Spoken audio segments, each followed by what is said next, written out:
scheduling this on the same night as the royal baby. I know this is a big move.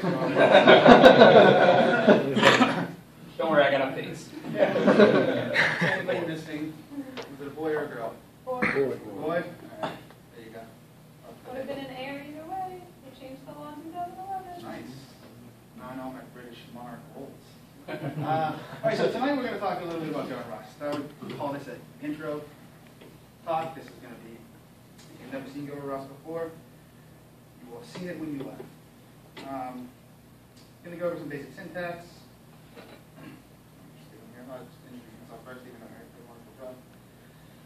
So everyone, his talent advisory team, basically, he's trying to recruit and find up software engineers, so he probably has to ask software engineers what they want in terms of recruiters, and we answer those questions for him.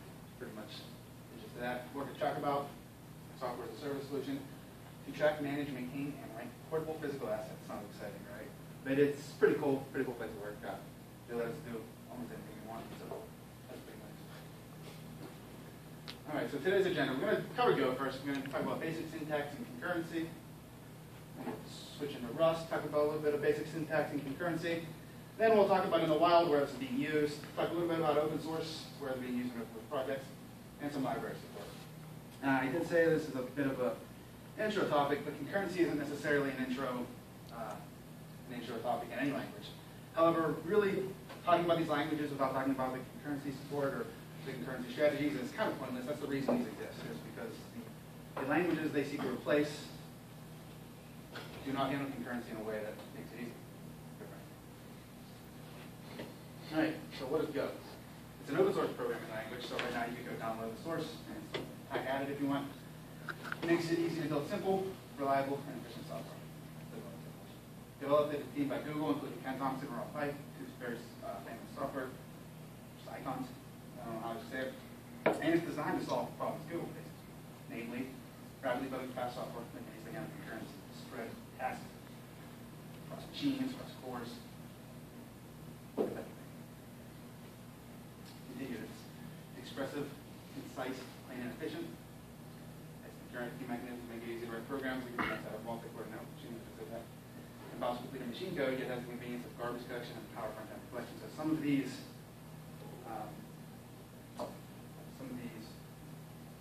features you get from more modern language, you're going to get these in Go. It's fast, statically typed, compiled language. It feels like a dynamically typed interpreted language. We'll see that here in a little bit in terms of what syntax looks like. How it is statically typed, but feels like a dynamically typed language. And with that, we'll just get into some examples. So this is our Go Hello Pittsburgh program. You can see everything in Go starts in a package. The package main is where you're going to start. The format import is more about how we're going to print the screen. So it's there. You see that we're importing a language, or I'm sorry, a library, but won't worry about too much. And here was our function name. So I could run this print Pittsburgh. In fact, let's do that. One of the cool things about Go is this fun little tour that they have available. Not only is it the best starting spot, even after, once you leave there, if you're interested in Go, this is your starting spot. This is going to take you through a little more than I talked about. You're going to get to play with it. Also gives you this sort of fun little interactive console that we can run. All right, so that's our Go Pittsburgh spot. Here's us importing a second language, saying pi. This is, as you can see, we're importing not only format but math, so it's just a little bit about how you can import multiple libraries. Anything that you do outside of basic defining variables, you're going to need to import some sort of backup.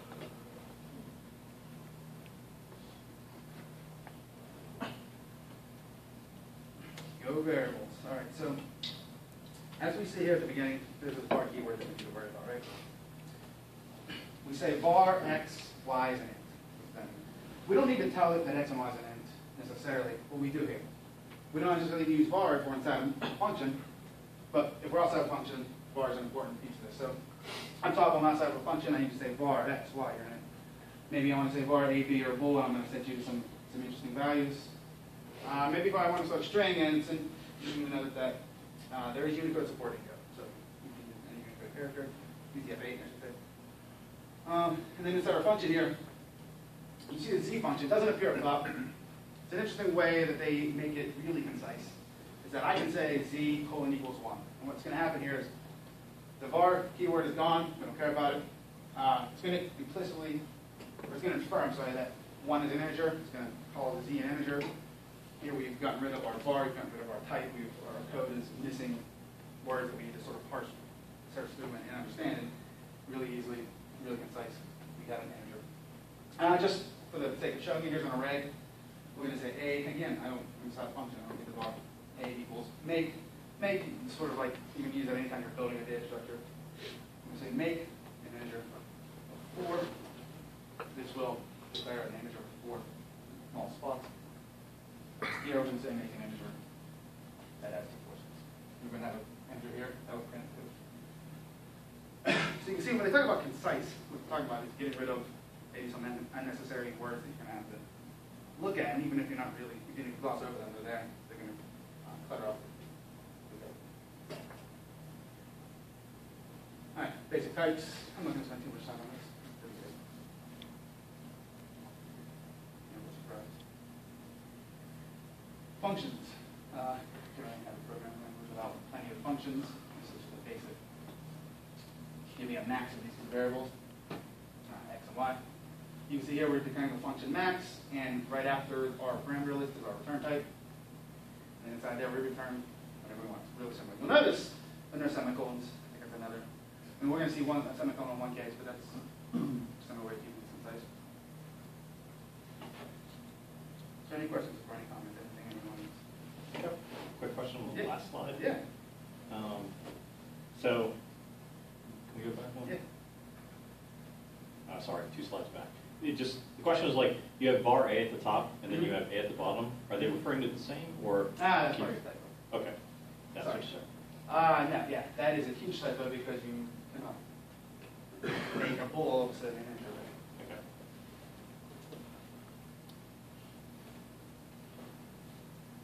All right, one interesting thing about functions is you can return multiple results. So in most languages, if you want to return multiple results, or if you want to really have your function affect multiple results, you need to maybe pass in pointers or pass in reference variables, or in some languages declare out variables, or at least declare some sort of class that exists or struct that exists for all the variables.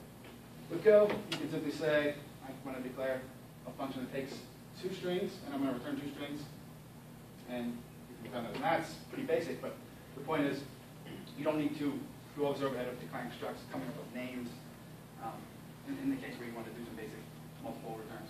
And down here, you can see, we can declare those real easily. We can say A, B, colon equals, that's our syntax before, swap hello world, and that's going to flip that to the hello world.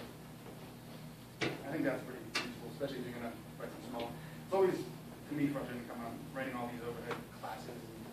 I guess there's the concept of tuples in a lot of languages now, but coming up with these class names, right? I want to come up with a class name for everything. Looping. Go has 1 loop, 4. That's it. While is 4, and 4 is while. Here's your basic for loop, like you would see it in any language. If you want to do a while loop, you just say for some Boolean value. There's no while loop. It's the only loop that you have available. So you better love it, I guess. There's no while loop available for it. And I'm going here, so if anyone has questions, we'll slow down or stop or explain something else, feel free to slow me down. All right, so Go, it does have some object-oriented construct, right? We have this struct, and we mentioned before you don't want to have to create one, but there is no concept of a class in Go. You don't have some unit of logic that includes private variables and methods. For your basic class, you have this struct. And we'll talk a bit about how you can do some logic on it, but that's the idea. Using it is pretty straightforward. So here I can declare a new HTTP status that just builds an HTTP status with some null values, and I can immediately set some status there and resolve. Or if I like, I can sort of do it all up in the same line. And you can see there's no, that's your basic struct, but there's no method in there. Now, if I want to declare a method on this struct to to use a little bit more object-oriented principles, I could take the same struct we have here, right? We have our HTTP status from before, same fields. I might declare a method on that struct. So we can sort of get back to our classes that we're on. I create a function that takes, that is a function on this HTTP status struct. Call it is okay. Say I'm going to run a bool. So what this does, it gives me access to the struct's values, right? Down here when I say give me a new struct, give me a new HTTP status, set the status to 400, I can call it is okay on that because I've implemented on that. Now you can see here, I think it illustrates that there is a concept of pointers in Go. You can think why we might want a pointer inside of a function here. What about that? What does this give us if we accept a pointer as opposed to just accepting maybe a copy of the status? Change it. Yeah, exactly. Change it. If I would just take the star off here and then change that value inside, when I use it later, it's going to not have been changed. It's going to be a copy of that value. So you can change this type of function. The other, probably bigger advantage, if you're passing large structures around, right? Maybe you have some 100,000 element array or some data structure, you don't have to sort of clone that and put that in memory as well. You can just pass the reference to the memory around. But that would be a design function, right?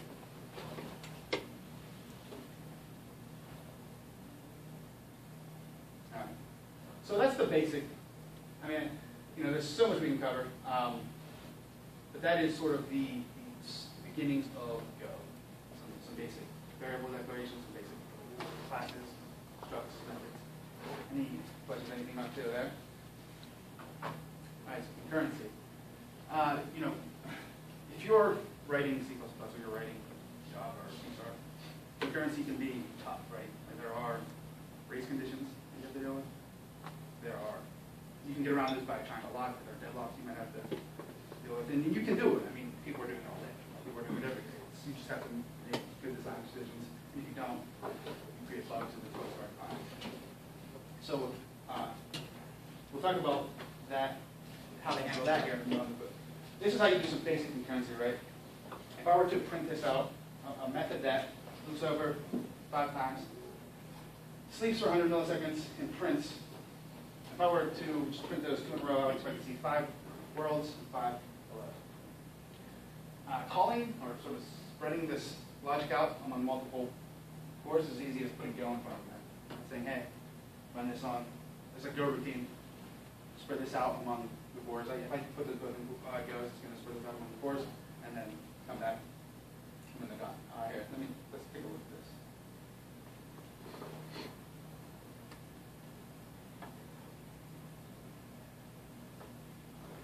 You can see the prints staggered out a little. If I were to just take Go off here.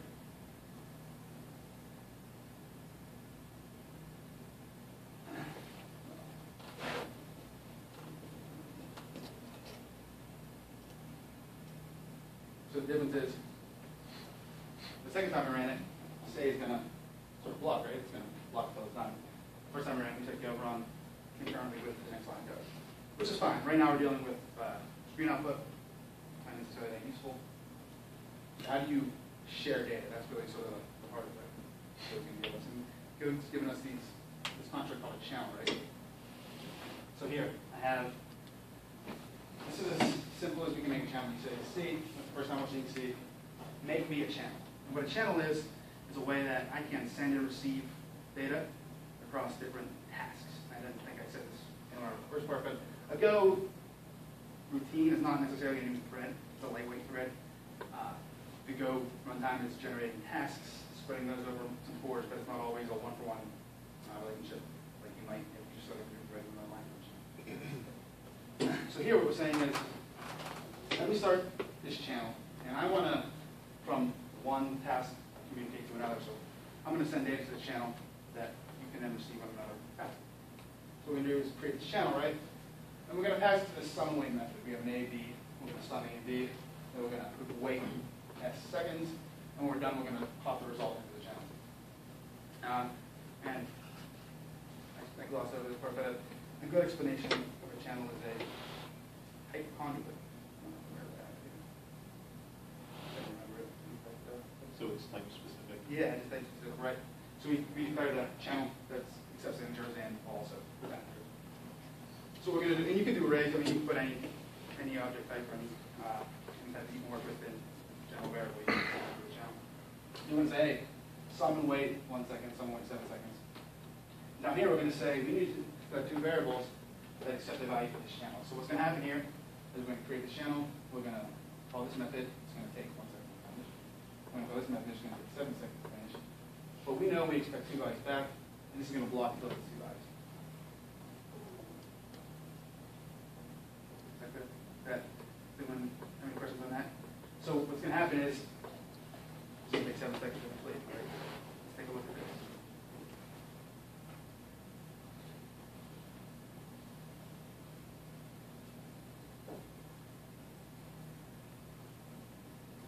And 6, 7. 5, 12, right? 3 plus 2 is 5, 6 is 5. So if I were to put a 0 on here, what order would you expect this to come? Yeah. So what's happening here is it's saying, you go run your threads, communicate with your channels, and when you're done, I'll pick up those values. You don't have to, there's no memory, there's no synchronization, you're not sharing memory. I could have declared 2 integers, and I would have had to fight with the same problems I'd have to fight with any language. There, you create a race condition. I mean, you can still do that in Go, but if you use channels, you don't have to. I mean, you generally won't. Okay. What is the backwards pointing arrow thing there? Yeah. So a channel, you're putting into a channel, you're taking out. It's generally the direction of the arrow, right? So if we look over here, we're saying, I'm going to give you 2 integers and a time to wait on the channel. You're saying, all right, sum those 2 integers, wait, and pop that value onto the channel. So I'm taking this value here, because the arrow's pointing this way, putting it on the channel. Since we're using the same object for send and receive, it's 2 different ways. This thing put it on. Down here, we're saying, all right, well, take 2 values off the channel. Once you have 2 values, take those off, because we're saying, from the channel, take out. So the channel's like a cube. Channel's like a cube, yeah. You can think of it, if you use .NET at all, like a concurrent dictionary or a cube of some sort. If you took those symbols out and just put C, comma C, is that You can high error. error? Yeah, you can find error. If you had a third one, so if you did go sum and wait, put a third one, but only had the 2 C values, Wait forever. you just wait forever. Yeah, there are some constructs. I'm not going to get, I didn't plan on getting too far into it today, but there are some ways you can almost start a stream, right, where you say, I'm going to start writing this channel, and I'll tell you when I'm done. So you, on your receiving side, you can wait till I tell you you're done. I will keep putting values in, and maybe I have an indeterminate number of values when I start. Once I'm done, I'll tell you so that you can move on. And there are a couple other, there are other strategies as well, and I definitely suggest doing that tour, because that's a concept that, I don't know, to me feels, I have a hard time explaining and it feels lost in the room, so once you're actually doing it and running that code a lot, that's hard to really get. But the channel concept of this type concept, I'm just going to toss values in, pull values out, that is how they handle this memory synchronization. So, it's not really memory synchronization, but it's how they handle pattern messages, this message pattern. All right. So, and that was quick. But that is, that's the basic gist of Go now. It's a, like I said, it's a fun language to play with. I found myself sort of having fun. I don't know if that's corny in this group, but I found myself having fun writing this language. Anything I did with it, if you've ever had to deal with concurrency, ever, you know how nice something is built with concurrency. Can you give an example of just some of the stuff you've been playing with, or? Yeah, so, I haven't been doing, to be honest, I learned Go and Rust for this talk. Okay. But I was tinkering with, so one thing I was trying to learn for this talk was maybe like a URL puller, where I just pull URLs super up. So I might not want to wait for the response, and I want to pull all 3 URLs at the same time, get 3 responses, pull them down, or 4 URLs or 5 URLs. As with anything going over the internet, there's sort of this unknown response time you have to deal with. And you might not want to wait for one to finish before you start the second one. So a basic status checker you could write. Mm-hmm. I've seen people, and we'll talk about that a little bit with the open source libraries. There's a load balancer, people have written in Go, some search backend software, people have written in Go. But yeah, for myself, I tinkered around like a status checker almost, you know, check that it get a response. The net package is actually really good in Go. I've not used Python, but I've heard that it's comparable to Python. It has all the features that you would expect. Python stuff. I know everything's in Python, so that must be good, right? All right. A couple of things I sort of glossed over because I don't want to keep it too long. There's a map, just like a hash table or dictionary, depending on where pointers go. As pointers, we showed it a little bit, like you would in any language. You know, you can reference a variable, you can reference its address. Interfaces, kind of cool. They're implicitly satisfied. So I'm not going to say this type implements an interface. As long as I implement all the methods in an interface, I implement that interface. And you don't have to, not all that extra sort of tagging of all your classes to say, all right, you're a stream, you're a text writer. You can, as long as you implement the functions or methods in a text writer, you're a text writer. And Google App Engine. Google App Engine. Is anyone familiar with Google App Engine? Does anyone work with it a lot? Sort of like their, I mean, if you come from the Microsoft world, it's like their Azure. It's their way to spin up an app, post it out there, and have it running quickly. Google App Engine does have Go support, although you're going to write an app similar to Node. You're going to write a web server that serves the pages. And I don't have any frameworks yet that would make that easier for you. But you can do it. All right, and I'll loop back. I'm going to start Rust. I'll loop back and talk about how you compare these two and some of the other projects here after I get into Rust a little bit. Rust. Now, what is Rust? And is it a good time for people to grab another beer if they want? Yes, it's a great time. And we need to go to the restroom.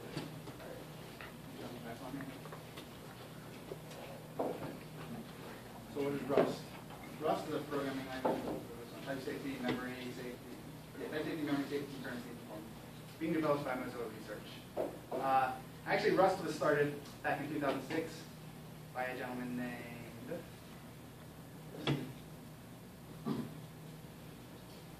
Gordon Hoare. And Hoare, H-A-O-R-E, I don't know how to say it. He started it, he was called he's a self-described language creator, and Mozilla picked it up. They liked the way it looked, and they created a team to continue its development. So currently being developed by Mozilla Research. As a multi-paradigm language, Rust supports writing code in procedural, functional, and object-oriented styles. So if you're coming from any of those sort of flavors, you're going to be able to stick with your style in Rust. It's statically typed and compiled, and it's currently being developed, so changes are frequent. But most of that description sounds exactly like Go, because these are pretty much competing languages. You're going to use both of these to write server-type software. You're going to think C++, C-type replacements. That's what Rust and Go are targeting. Not necessarily web front ends, although, like I said, you can write these HTTP servers in Go. They are really server software languages. Load balancer, as we'll see, cloud, stuff like that, that you spread across the cores, but running on servers, what you're going to write. I'm going to see a lot of similarities here coming up. So we'll go through our more basic syntax.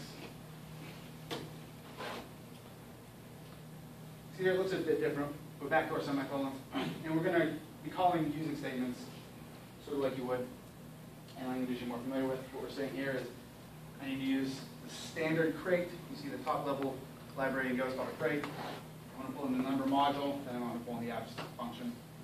I could have alternatively pull in everything in the number module. You can't pull in everything in a crate. Here we're going to print hello world, so print ln. Pretty basic. Here I'm going to print the absolute value of using this format key. That's sort of like any format key you've ever seen. You're going to toss a token in a string, it's going to replace it. That is your basic. And as you can see, we're not declaring ourselves in a package, whereas Go we had to. Here we're just saying, Go, the Rust compiler is going to go find a main function, it's going to execute there, so like any other programming language you might be used to. Variables are a little bit different. So we said let YTA equals your talent agents. This is a string. You don't have to declare the type at all. If you want, you can declare the type like this. So something equals 1. Inside the function main, we're going to say here's our get talent agents. Like YTA equals skeezy recruiters. That's going to be error. Number one, because it's not true. Number two, because every variable that you declare with the let method, I'm sorry, with the let keyword, is immutable by default. You can't change any variable. We can see here, if we want a mutable variable, we have to actually indicate our intentions. It comes from the functional world. I just like the word skeezy. I Googled it to make sure it was a word. Our basic types, not that exciting, nothing. Fine, there are more, but that's big. Functions, you'll notice the style difference. In Rust, so in Go, we have more of a camel case where we start with a lowercase and uppercase everywhere. Here, we just go all lowercase and we put underscores in between names. That is just the Rust convention. And you'll see semicolons everywhere. One of the sort of styles that they want you to use is the last number or the last statement of your method. In this case, function. I'm sorry. The last statement of your function doesn't have to have a semicolon if it is your return function. You can omit return in this case. I could have said return my number times 2. Semicolon. They generally only want you to use return if you're returning early guard clauses, maybe some other condition get you out of the function. But in general, you just end your function with your return statement. I could put my number there if we were just returning the number, and that'd be fine. And again here, I use a percent question mark. That means I don't care what type you give me, I'm going to print it out. I could put %i in there, return an integer, and if I give it anything other than an integer, it'll yell. Rust loops, really sort of opposite of Go. There's only a while loop. There's no for loop. There's a for construct, which we'll factor in a little bit. It's not really a loop, it's a little bit different. Probably use it as a loop if you want. But you might say, while it feels like there are 8,000 slides remaining, we're going to print enough with the slides for row, and then we're going to keep decrementing. And finally, if you want to do like a forever loop, which you're inside of sort of a method where you want to do like a while true, you just say. For, it's not a loop, although it feels like a loop, right? So you might say, for everything in this array, in advance is just saying, you know, up the array to the next level. Declares I, and call this method. This is really a closure. If you're familiar with closures, they're sort of their own method, they have their own memory space. And so for, it's going to call that method 3 times, but it's not necessarily a loop. If you've ever done jQuery, you use each method. Similar concept is hard to call that than it is in a loop. You could spread that across the cores if you wanted to the same way. We actually get the benefit of all the cores on the machine. One other thing, this is a reference to the variable. It's not necessarily the variable itself, it's not the I value, it is a reference to the memory of I. So if I want to use it, I have to dereference it using star. Inside the for concept. It's an important concept to get at first. You may spend some time when you've lost being started. So as you go, I hope I tried to do this in a way you can see that there are so many similarities between the 2 languages. I mean, they are competing for the same developers. They are structured mostly the same way. Rust, there aren't really classes either. You can create a struct in the same way we created it in Go. Use the same one, except you can see we're using a different name and style. Again, structs could be mutable or not. If I would have not put the mutable there, once I declared it, I can't make any changes. Not like any other variable, any other variable. Not much to see here, that's a pretty big struct. Does Rust have a test environment? Yeah, they all do. They both do. They're actually built in. And almost exactly like we saw in Go, we might want to implement a method on this struct. We just say implement HTTP status, pass this function in, and declare method. And you always pass and self. That's sort of like in other languages this. You're saying here's the struct that I'm implementing. This would be the values of the struct. I could say match, and I'll talk about that in a minute. If the status is between 200 and 399, return true, because it's valid status code. Otherwise, the underscore stands for return false. Now, what does this match? This match at a high level is like a switch, right? But a bit more powerful. You can see, I don't know that you could conditionally operate unless switching any other language. You can correct me if I'm wrong about that, but I don't think you can. And there's all the other things you can do. You use like a switch. You could also use it to pull out, if you have a two-out, you might want to pull out all three values. You can match the full three different values out. And then down here you can see we declare this on the struct. You can call this OK. It's going to return true in this case. And these are return false. So if you're going after an object-oriented type design, that's how you would implement properties for your properties and your functions. A little bit independently of each other. All right, we'll get a little bit into concurrency here. The way that you do concurrency with Rust is you call this do spawn. What do spawn is going to do is say anything inside here, I'm going to bring up in a new, again, task. Tasks aren't threads necessarily, not one-for-one relationship with a thread like you would expect to see in other languages. They are lightweight threads, and the Rust runtime manages spreading those across really a small number of operating system threads. But they're just considered tasks. They have no memory space, they don't share memory. Again, that would print, and actually the thing to note here is, since we talked about for a little bit, it's not a loop. If I were to run this, I would see that run in any sort of order, and it's going to be random every time. You're not going to see one or zero. Finally, how do we communicate? We're actually using the same exact name. It's really the same exact concept, except they split the receiver and the sender into two different sides. You got the port, which is the receiver, and the channel, which is the sender. So this method here, pulling in COM, that gives us the port and the channel. And we're saying let two variables. So I'm declaring a variable port, a variable channel. And remember earlier I said you can declare the type you want. So I'm declaring port is a port of integers, so it is a type port like the channel can go where chan is a channel of integers equals stream. Stream is just a method that's going to build and return me an empty channel, or an empty port channel combination. It comes from the COM library. Here and then I'm sort of recasting channel as a shared channel. What that's going to do is give me this clone object there in a minute I'll talk about. But with these I can now, just like it didn't go, in one task that doesn't necessarily have a way to communicate with the original task, pass values over this type of conduit. It's the same exact concept, like a queue. I'm going to call on this for method, child channel, and I'm going to clone it. Because remember, I can't just keep passing the same variable around these different threads I'm going to run into, or these different tasks I'm going to run into the same problems you run into with all languages. So I clone that channel 3 times. In this new task, say send to that channel some value, and that's just a double value. And then down here, what you get with this cloning of a channel is you all talk to the same port. So even though I have 3 channels in this case, 3 channel objects, we're all talking to the same port. And real similarly, I can pull out 3 values. So it's almost, aside from syntax, we're doing the same exact thing. We're setting values to this channel, we're receiving them back in another task. And I think the concept you see here in both languages, you're not really communicating by sharing memory. You're sharing memory. I'm sorry, did I say that wrong? You're not sharing memory. You're communicating, sharing values. So it's sort of like you get the access to the values you need without having to be sort of poking it in the same slots of memory, which, as we know, is sort of the whole problem that you try to avoid whenever you're doing concurrency.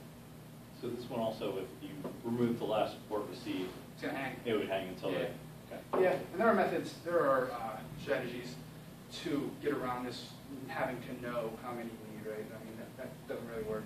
You just don't write a real program. So there are strategies that I would definitely check out. And Rust, I'm going to say is, and I'll get into this a little bit, you're going to have a harder time finding help, so to speak, or documentation that is not wrong with Rust.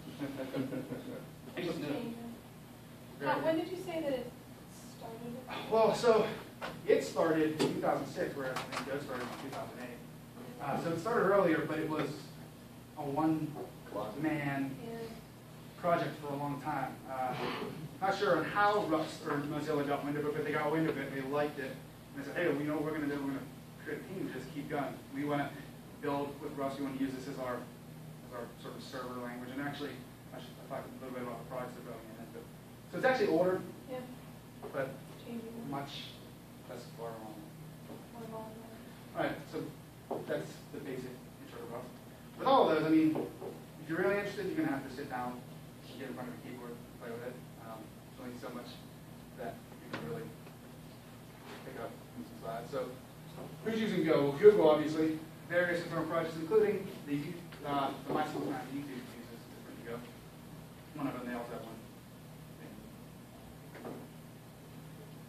One of them is I'm sorry, Go. SoundCloud, their search backend's already in Go. They have their own, they roll their own homegrown Go deployment project. They wrote that all in Go. In fact, I read a good blog about theirs. Any sort of greenfield project they pick up, they all write in Go because it's easy. I mean, they get the sort of like the crux of the issue out in a day or two because they can just ramp up so fast and then go from there. But I mean, they have huge bloggers. Everything they do, they want to do everything on the server to Go.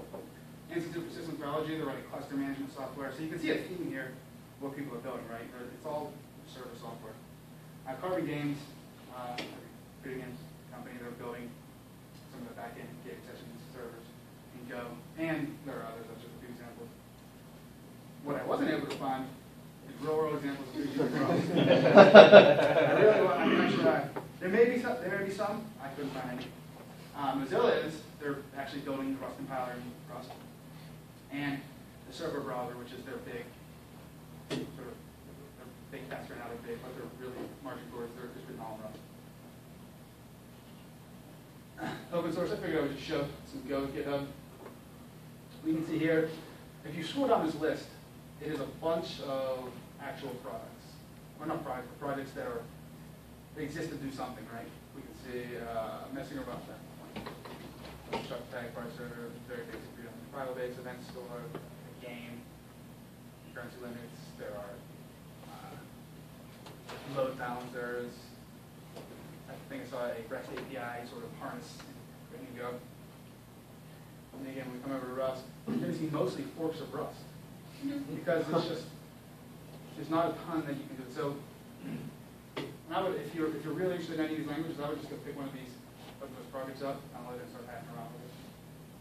That's going to be your best way to pick it up. Library support again. There are two big crates. Those are like their big libraries. There's standard and extra.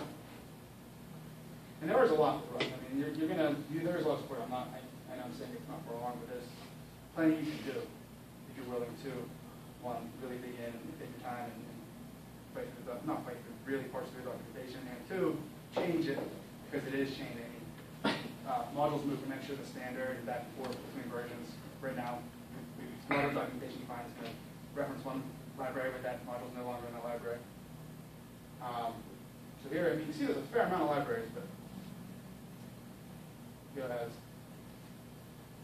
a bigger list for the most part. MS YTA.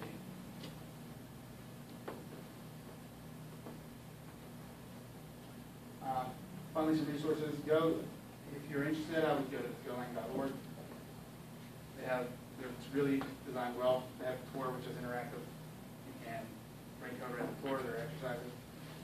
The Getting Started Guide is good once you've completed the tour. And effective Go is really, if you're going to write a piece of software you want to write effective Go, it's sort of their opinionated view on how you should be writing Go. You can also get to the source. And this is public, so if you want to use these links, I'll show the link for there. Email link. Rust, same thing. They have a tutorial. Really good. If you're interested in it, just I would go down and start to really follow that along. I have a Rust for Rubyist page I found very good because it helped me bridge the gap. I'm a C# developer by trade, but I could much easier bridge the gap between what I knew, not only what I knew, but how I want to do things by going from Ruby to Rust as opposed to just reading documentation. But even this, I mean, a lot of this code won't compile because code is moved. And the source code is on GitHub. One other thing I talked a little bit about concurrency. This is good talk by Rob Pike, how concurrency is not parallelism. It's also just a good talk about concurrency as well. If you're interested in that and why people are trying to solve that problem, that's good. So watch. And just some basic final thoughts. Go, like I said, I found myself having a lot of fun writing that language. Easy to write in a sense. It felt like the first time I picked up Java, it felt fun. I don't know how else to explain it. Whereas Rust felt like work. It felt like I was number one. I had to download the project to get anything. I mean, I'd have to, anything that was documentation was wrong. So the only real documentation was the latest development framework. So that's the only thing that you could really go on. And if you're a learn by example person, Rust is going to be hard for you.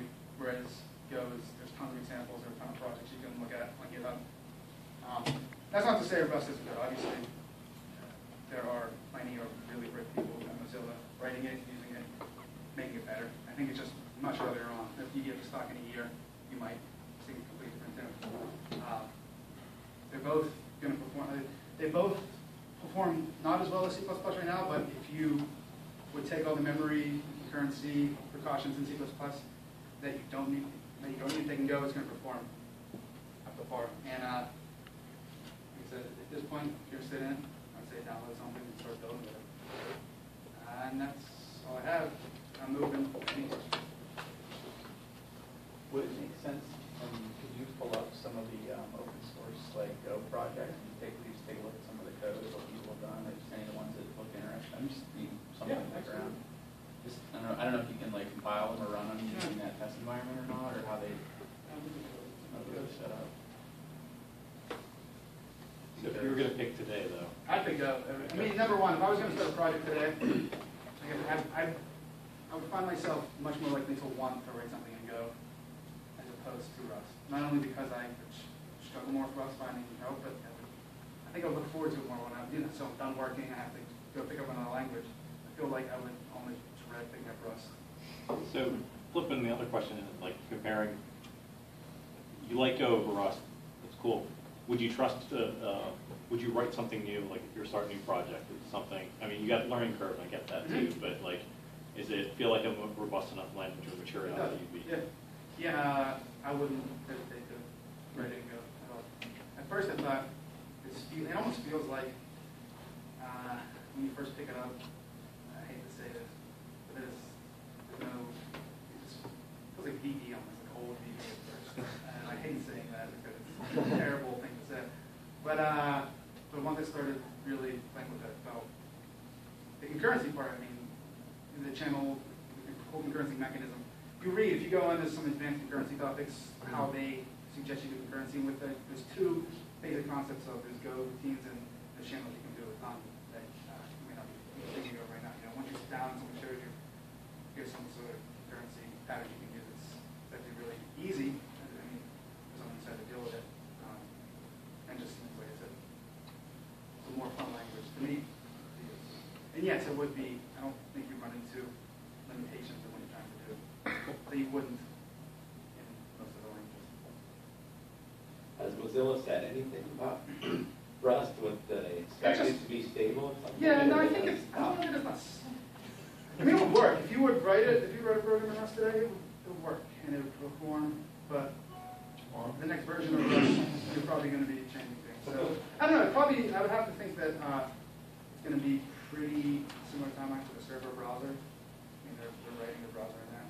So, at the point that they release that, I'm sure they're comfortable enough with it. They're developing it. So, but I don't have it. Rust is, it's important to remember that Rust is still a pre-1.0 release, and any language that's a pre-1.0 release changes constantly.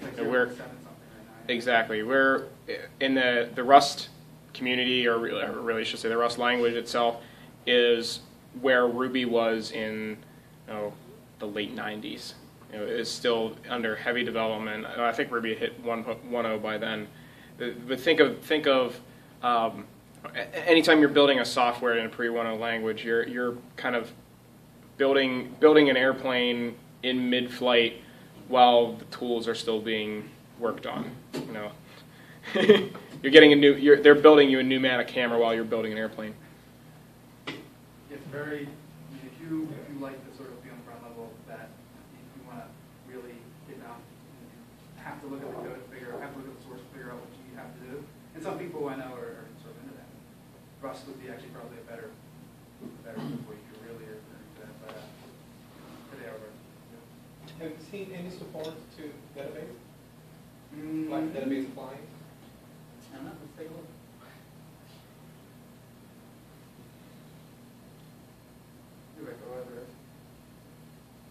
I know YouTube is using a Go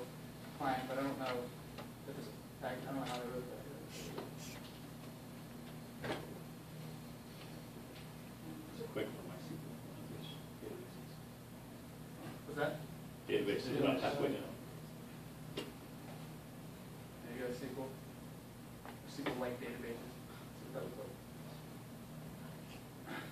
open with some driver name. Yeah, so I don't know how well it works, but there it is. I'm not sure if Rust has a similar.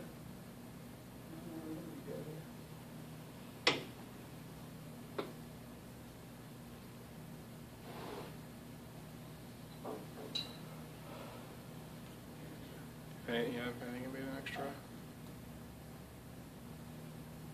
think I see, yeah. No. Well, then maybe you'll put it out. Like I said, not necessarily. Except not, sorry. One thing that is written in Rust is there's somebody's already written a very ultra basic operating system kernel in Rust. It boots up from from disk and displays colors on the screen. But it's GitHub. yeah, You can find that on GitHub. it's proof that you can Rust is a legit systems programming language. Yeah, and if I don't want to come off that it's not. I'm just going to say you're going to struggle early. But a year from now, so like I said, maybe perfect. Maybe do much more than Go or any other language. This might be a dumb question. I haven't heard it in a long time, so go ahead and throw me under the bus if it is. So obviously concurrency is a problem with some of the other languages people are using to write similar software with. So if let's say that Google, either Go or Rust ends up becoming a much better solution to that, is there a way that it's going to either is it going to potentially compete with some of the other languages, or is it going to be? I mean, it's designed to replace them, like C++, Java, in a sense.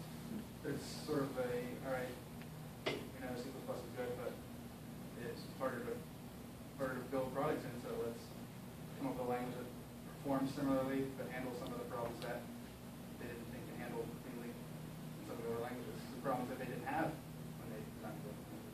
Are any of those older languages trying to do anything, or can't they because of the way the product is? Yeah, they do. Some of them, I mean, it seems to be much more manual. But so I can't tell you for sure. No, I don't write C++ every day. But I know whenever I used to, you had to manually lock data objects so that only one thread could access them at a time. Or there were things you had to do, and you could build. Plenty of people have built concurrent C++ applications. You have to do a lot more taking into account. Yeah, it's much heavier lifting.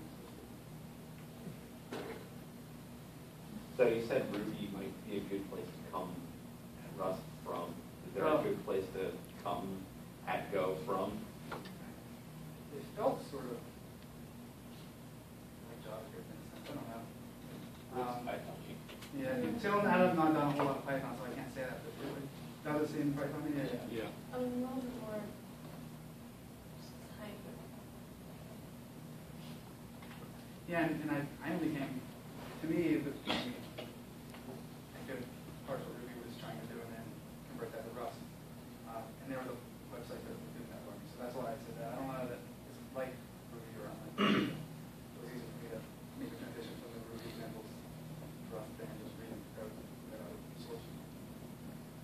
There was a Go Pac-Man package it looked like. Let's check that one out. Did you guys hear the statistic about when Google released the Pac-Man app? It was like 487 billion man hours lost or something ridiculous, like people playing Pac-Man on their browser.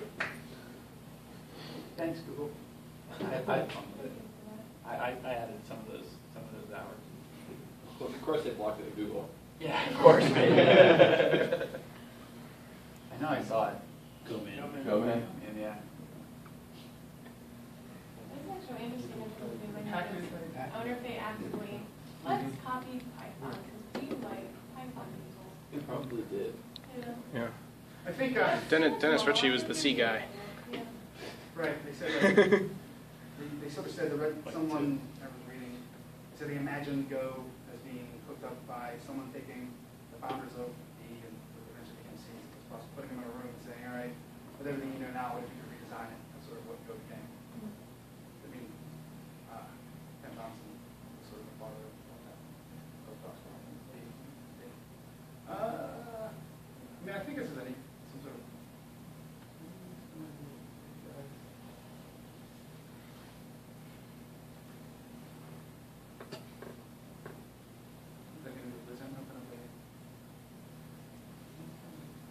I don't think you're going to be able to run it in the browser.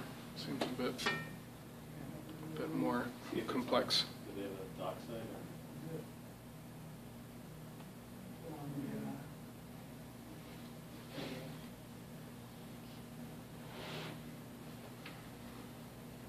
See what happens when you run that.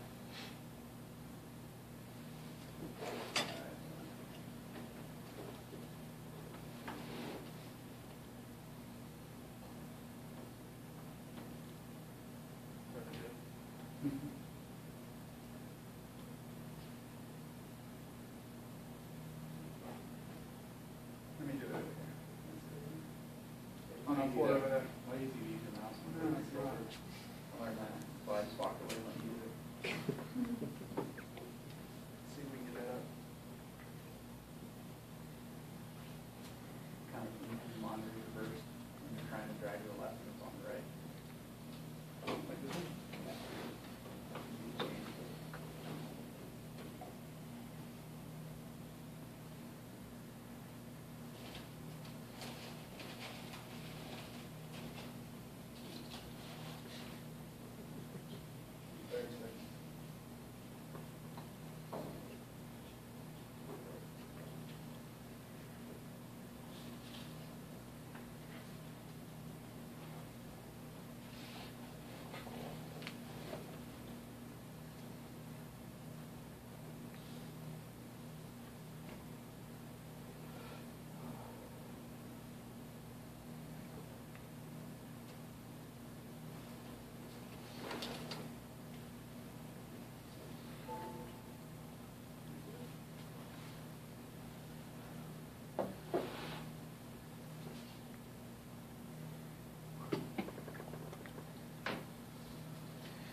Looks like it's missing some of the packets.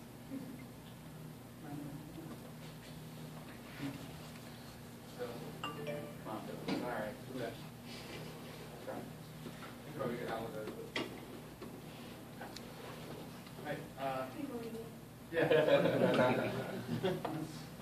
gonna ignore that guy. Yeah. I'm not couldn't do Yeah. that. What's going on, dude? What's So, up, bro? That is intro to Rust. Like I said, if you're interested, I suggest starting with both of those courses. They were pretty fun to do. And just pick up one of those open source programs and add something to it, right? Maybe better than starting from scratch. Get a better feel of what you're doing. Most valuable time setting up files. Any other questions for Matt? How long did you take studying them to prepare for the lecture? 2 months. Oh, no. 2 weeks. I'd say 6 weeks, 2 weeks. 4 hours. Sorry, No, guys. like 6 weeks. I would have, so going back, I probably would have picked one and done more with one than trying to do, but And you would have been happy you didn't pick Rust. I probably would have been the same. If I spent more time with it, maybe I would Yeah. have better. Cool. Any other questions for Matt? Just to add to that, I'll say I read Rust for Rubyus. One of my friends is the author of it, and after reading that, I come from a Ruby background. I feel like I have a pretty good command of Rust. Could I sit down and write it? Probably not, but can I read through it and pretty much understand everything? Yeah. There's a lot of libraries you're going to find on GitHub are just sort of like pulling in C libraries and adding it to Rust. Most of the ones that aren't just complete, that aren't just works of Rust are porting C. But I think if you keep watching it, more and more will pop up. Soon, bro. Once I get to one point, I'm like, imagine when people take it, are willing to invest some time in it. Right? Thanks, everybody. Can you pull up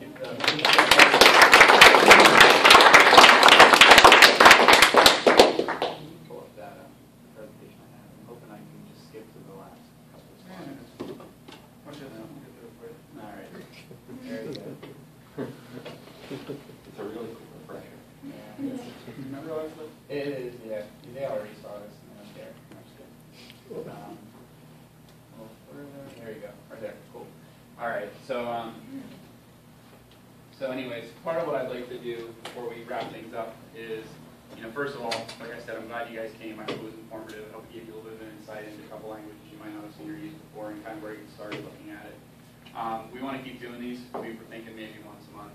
That's not too often. Obviously, not every topic is going to be something that you're necessarily A, going to want to come and listen to, or B, be able to come and listen to.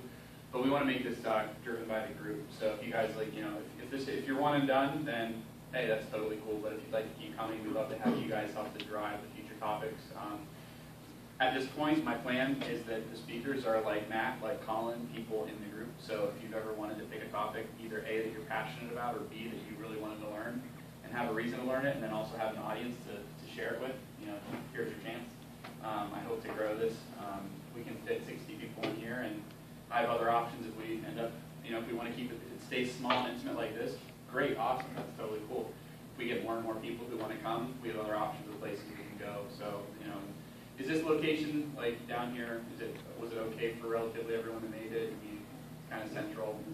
We probably tried to, go ahead. Easy park. Yeah, easy parking. That's going to be the plan. We want easy parking in central locations. So, there's